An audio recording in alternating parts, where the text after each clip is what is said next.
Cette fois, nous allons parler de la réalité. Alors, la réalité, on en dit beaucoup de choses, on en dit pas mal de trucs.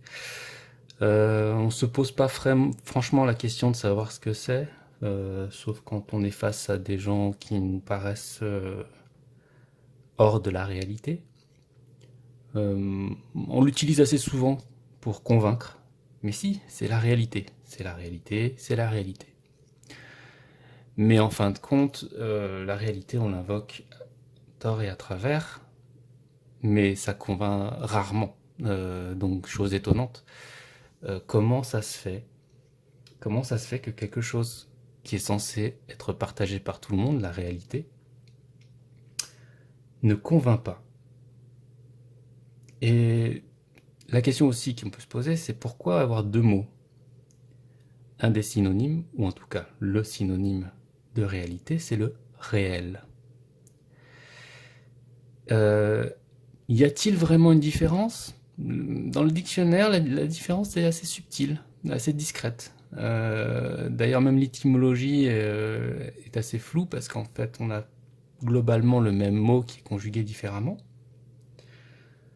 Et en fin de compte, on a très peu d'explications. Donc moi, ce que je vais proposer là, c'est quelque chose qui va en tout cas répondre à cette question que moi je me suis posée, peut-être pas vous, et après tout, vous avez raison. Mais en tout cas, voilà. Pour moi, le réel et la réalité sont bien distinctes. Et la réalité m'apparaît bien mal comprise. Donc je vous présente ce petit dessin qu'on retrouve dans le livre, qui est assez discret. Il est en bas d'une page qui parle de ça, de la réalité, de la perception, etc. Donc moi j'ai positionné dans ce dessin le A en haut qui correspond en fait à la vérité. La vérité est composée de B, la réalité, et de F, l'imaginaire.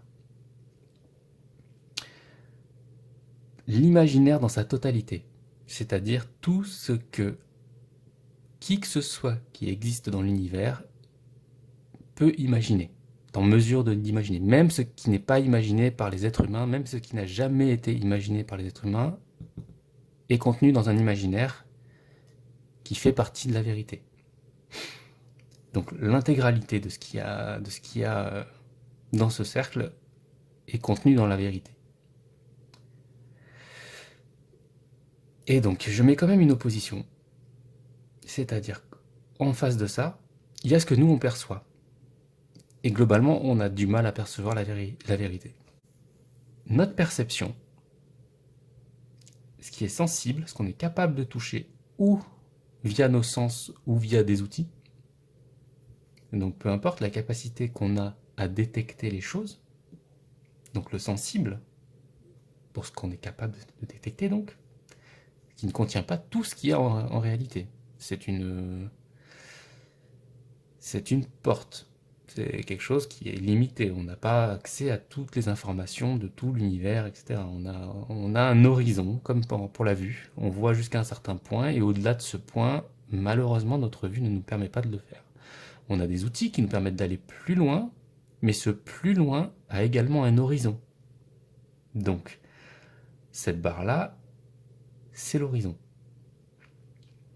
Et au-delà de ça, on a la réalité, etc. Qui n'est donc pas celle qu'on perçoit. Mais, voilà, on a la sensibilité qui nous permet de percevoir. Et de l'autre côté, on a le E qui est ce qui est imaginable. Et donc il y a une limite, ce qui est imaginable.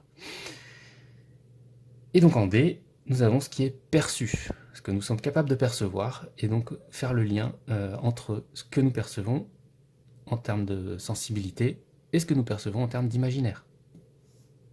Voilà. Donc cet horizon, manifesté par cette barre, j'aurais voulu l'appeler, j'aurais voulu expliquer qu'en fait, elle sépare le réel de l'individuel, ce que nous sommes capables donc de percevoir et ce qui est réel. Malheureusement, le mot réel n'a pas ce sens dans dans notre langue, et donc je n'ai pas de mots à vous donner. Je vous laisse choisir. Euh, et en tout cas, voilà, entre le réel et l'individuel, donc j'ai d'autres mots. J'ai le subjectif et l'objectif. Donc ce qui est subjectif est là, ce qui est objectif est là. Donc ça existe sans qu'on existe. Enfin, ça c'est. Et nous, en tout cas, on génère en tout cas cet univers qui nous est propre, et par notre existence, nous avons donc cette barre qui peut osciller par là ou par là en fonction de ce que nous cherchons. Plus nous sommes dans l'individualisme, plus la barre va se restreindre, l'horizon qu'on va aller chercher vers la vérité va se rétracter. Plus nous allons essayer d'aller vers l'objectif, le réel, plus la barre va monter. Donc nous retrouvez les deux schémas, la réalité et l'imaginaire. Une partie de la réalité va venir modifier une partie de notre imaginaire. Par exemple, vous allez voir quelque chose et puis ça va vous inspirer, vous allez comprendre quelque chose, etc. Donc vous allez imaginer quelque chose. Votre imaginaire va construire des choses qui ne sont pas réelles, qui n'ont rien à voir avec la réalité, enfin tout ce qui est fantasme, rêve, etc. Enfin fantasme, bon.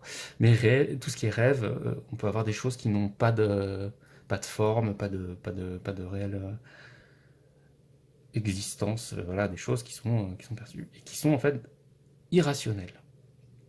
Celles qui ont un rapport avec la réalité sont rationnelles, mais ça reste quelque chose d'imaginaire. Et dans notre imaginaire, on va créer des choses qui sont irrationnelles. La première bibliothèque qui a été créée a été une invention irrationnelle, concrètement. Ensuite, l'inventeur l'a créée, donc elle a eu une existence dans la réalité. Donc c'est ça que l'on appelle la réalité. C'est la modification du réel par l'imaginaire. Les choses qui se matérialisent, qui se manifestent dans le réel de l'imaginaire. Et est venu s'intégrer dans le réel.